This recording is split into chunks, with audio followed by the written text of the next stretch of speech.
All right, that's a tough loss for the Utah Jazz. A nice win for the Clippers. This is the Hoops Nerd postgame show.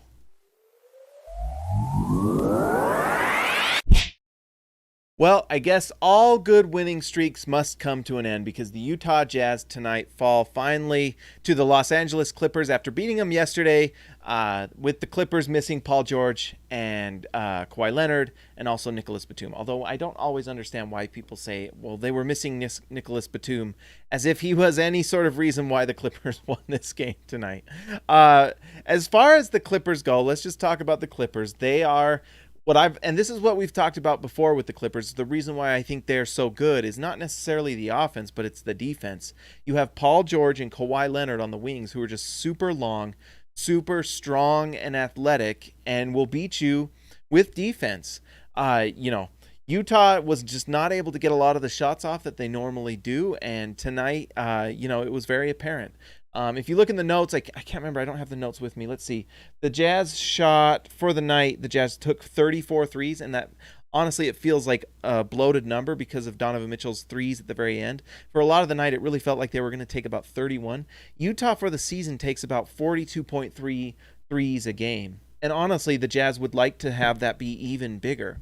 Like Utah wants those threes to be up because if those threes are up, then they're playing their game, and the Clippers got them out of that, and a lot of that comes from that high-level defense from Kawhi Leonard and Paul George, and also Patrick Beverley, who for whatever reason, the game before and this game, especially in the first halves, really seems to get in Donovan Mitchell's head.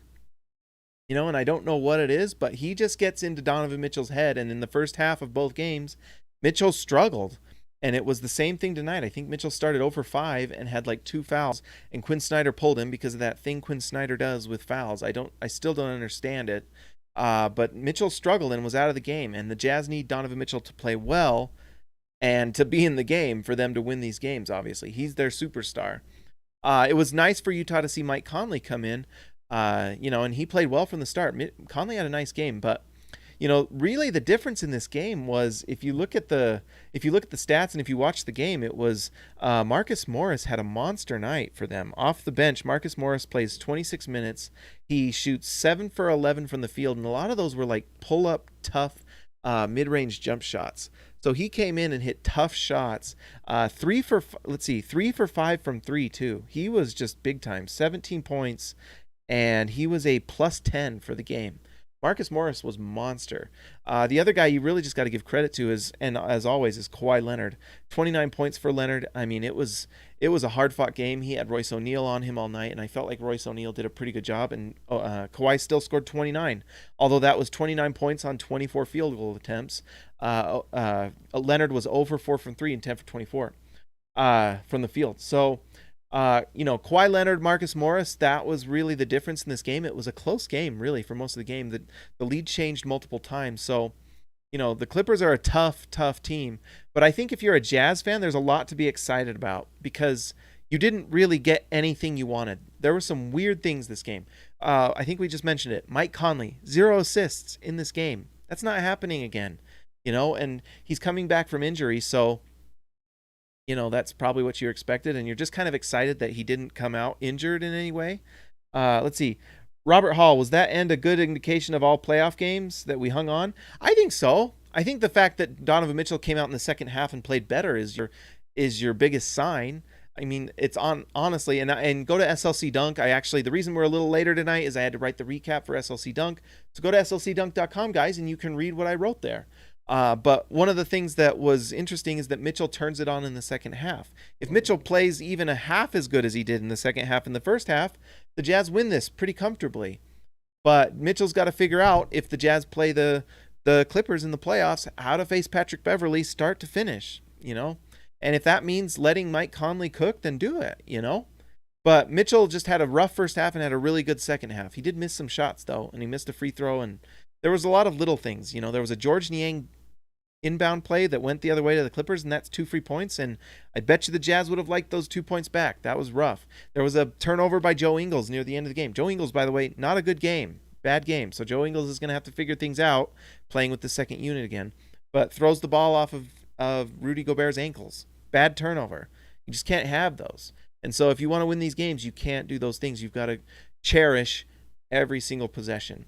I mentioned it in the recap, and it's just one of those things that kind of drives me crazy, and I don't know why Quinn does it. And Quinn's a smarter guy than me, better coach, the best coach in the league right now, honestly. But hey, Ezekiel Ricibe. Sorry if I'm not saying that right, but thank you for joining the channel. I appreciate it. Welcome to the Hoops Nerd channel.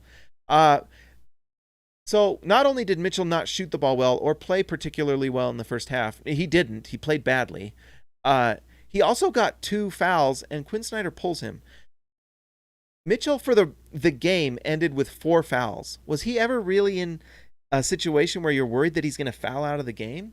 And what kind of drives me crazy with that is that Mitchell has 2 fouls, is pulled from the game, misses a lot of the first quarter, so he's not able to come in and play well. And then when he does come in, he plays tentative on defense. So he's just not doing a very good job guarding, and it's kind of this foul mindset that sometimes I think, just let him play, just let him be in the game and play the game, Furby Jr., early foul trouble for Don was harmful. Hey, great minds think alike, Furby, because that's what I've just been talking about. But yes, the early foul trouble for Don was frustrating because he sits, and that's, and that affects your rotations. But what I'm trying to say here is that why did he have to sit? If he's going to play tentative when he comes back in because of fouls, just keep him in and have him be tentative when he's in. At least you're getting that offensive impact, I don't get it. I don't know why Quinn does that, because Mitchell ends the game with 4 fouls. So what was the point of that? What was the point? Honestly, it doesn't make sense to me. I don't know why Quinn does that. He does it, and I don't know why. So that's my critique of Quinn. Everything else, awesome, amazing. I love the offense. I love everything they're doing. Deserves to be Western Conference coach and all those things. Why do we pull our players after 2 fouls immediately and sit them for extended periods of time? Mitchell is one of Utah's most important players, and he sat. Kyle Conan, welcome to the channel, man. Welcome to Rookie, baby. And from the Fiji Islands, Ezekiel. I love it. Say hello to the nice weather out there. I hope it's nice. I don't know. Maybe it's not. Hopefully it is. And Kyle, thank you so much, my man. Let's see. Jorge Arizaga, we're fine. Good effort. Sometimes teams learn from defeat. This was a good one. Proud of them. I agree. I actually feel like that second half, and I think the defense overall, Rudy Gobert didn't impact this game as much as you would have liked offensively in a lot of ways. Just in terms of like offensive rebounding, he bobbled some passes, a couple of them, But overall, Rudy's defense was the reason this Jazz team was in this game, with how badly they shot in the first half. My goodness, they couldn't hit a 3 for the life of them until the second half. Matt Christensen joined the channel. Welcome, Matt, to the channel. Welcome to Rookie. Thank you. Welcome. Let's see. Robert Hall. Mitchell's definitely been in a first half slump. Just glad he's always able to turn it on at the end. Yeah, and honestly, like we've said in this multiple, like last recap, I think we talked about it too. Pat Beverly was in his head again.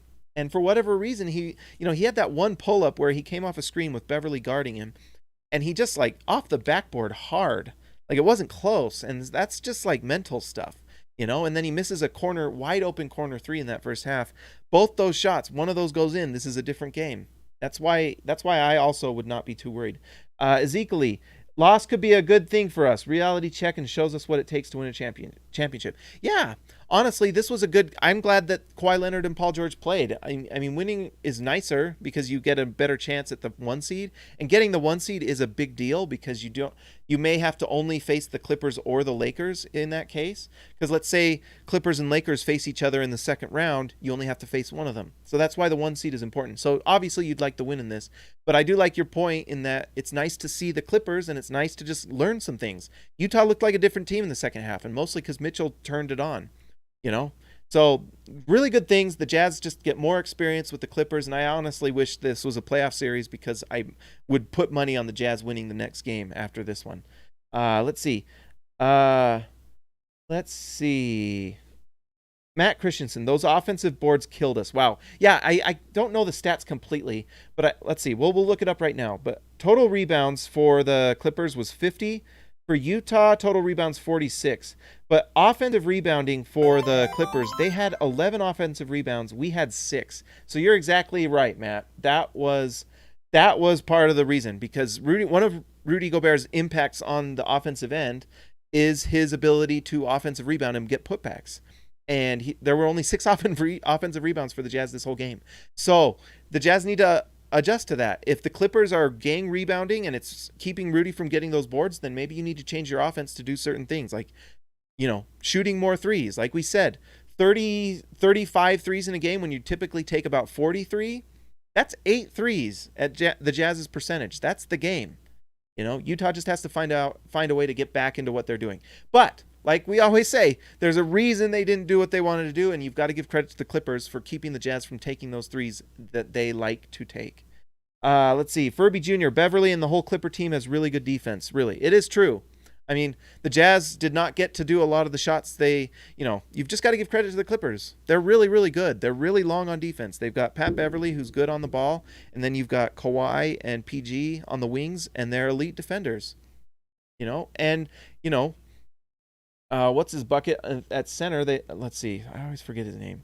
Serge Ibaka is a good defensive center. So they've just got a good defense. I don't know if Serge is quite as good as he used to be, but still solid.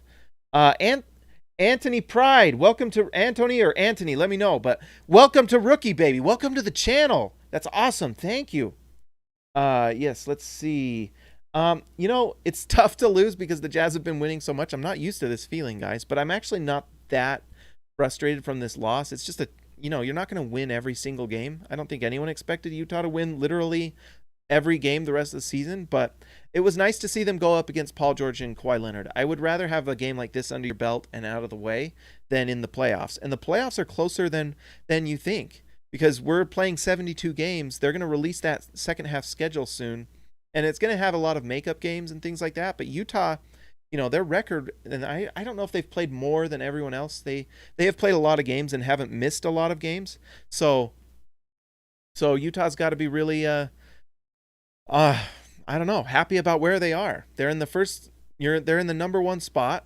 They have played a tough schedule. They're going to have an easier schedule in all likelihood the second half. The first seed looks really, really likely for Utah, especially when you consider that the Lakers are without Anthony Davis, who looks like he's going to miss extended time. So I don't know. The Jazz are in a good spot. Ant, I'll call you Anthony, baby. Ant is good. I'll remember that, or at least I'll try. Jorge Arizaga, Mexican pesos. 50 Mexican pesos. We always me gustan los pesos mexicanos. Son muy buenos. El metal es muy bueno. Es muy bueno. I forgot the word. I haven't spoken regular Spanish for like 15 years, so I'm proud of myself for what I can speak. I think we only missed 1 game. Yeah, I think I don't even know, actually. I can't remember. I don't know. You're probably right. Maybe you're not. Maybe you are. I don't know. Ezekiel, would you say Recibe? Would you say Clippers better than Lakers right now? Well, without Anthony Davis, they are. I still think the Clippers have some fatal flaws in terms of playmaking. I feel like they just don't have a lot of. I think like Kawhi is pretty good at it. I don't think he's a great playmaker. I think he's good at hitting shots and making tough shots. Paul George is not really a great playmaker. He's kind of the same mold as Kawhi Leonard, honestly. He's a shot maker, but they're not like great ball movers. Pat Beverly is not your standard point guard. He's a catch and shoot 3-and-D point guard. He's very unique in that way. I mean, he can drive to the basket and he can do a few things, but he's not like an elite playmaking guard by any means. And then, I guess that's why kind of having Nicholas Batum helps a little bit, because he does move the ball. He can pass. He's got some playmaking ability. But it's kind of like they're sharing the load of point guard among all of them. And I feel like that's a weakness that a team can take advantage of in the playoffs. Kawhi and Paul George are so talented, you wonder if they can overcome it regardless. But I actually think the Lakers are a better team just because LeBron is Thanos, like we've talked about. LeBron can pick that team apart. And I think the Lakers defense is good enough that they would beat the Clippers. But what it comes down to for the Lakers is sorry, I forgot to read your comment, Jorge. But the common denominator is Anthony Davis. If he's playing, it's probably the Lakers. If not, then obviously the Clippers. We will rebound real big. Yes, Jorge, you are right. You are right. Let's see. Furby Jr., I like what Paul George did with his hair. I like it too. It's kind of cool. It's like the old Allen Iverson look. I like it.